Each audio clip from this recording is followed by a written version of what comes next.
मलाई धेरै मानिसहरूले भन्छन् त कसैको सुन्दैनस् यार, के हो यस्तो, किन यति घमण्ड?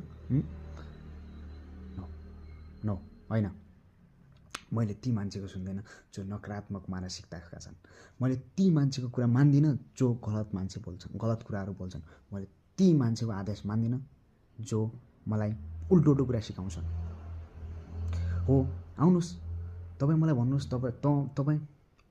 तपाईँ मलाई मोटिभेट गर्नुहोस् मेरो काममा, मेरो लक्ष्यमा अझ यसरी गर्न सकिन्छ भनेर सुझाव दिनुहोस्। म आई एम रेडी। तर तपाईँले मलाई गलत कुरा सिकाउनु भयो भने त तपाईँले थाहा हुँदैन नि त गलत कुरा के सिकाइरहेको छु। तपाईँ त के अरे, तपाईँ जस्तो चालचलनमा पुरानो खराब विचारमा चल्ने मानिसलाई सही के हो गलत के हो, समय सान्दर्भिक के हो भन्ने कुरा थाहा हुँदैन, राइट? तपाईँले सही सिकायो भने गलतै सिकाए जस्तो लाग्छ।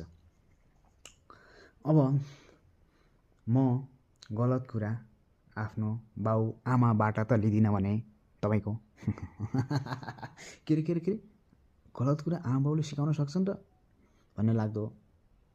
सिकाउँदैनन्। कोही पनि बाबा आमाको चाहना छोराले नराम्रो होस् भन्ने होइन, तर तपाईँसित यति क्षमता हुनुपर्छ कि कुनै पनि मानिसले कस्तो सिकाइरहेछ भन्ने बुझ्ने क्षमता हुनुपर्छ। यस्तै सन्दर्भमा बाउ आमा त पुनः हुँदैनन् नि, सबै कुरा जानेका हुँदैनन् नि, बुझेका हुँदैनन् नि, उनीहरूले गलत पनि त सिकाउन सक्छन् नि।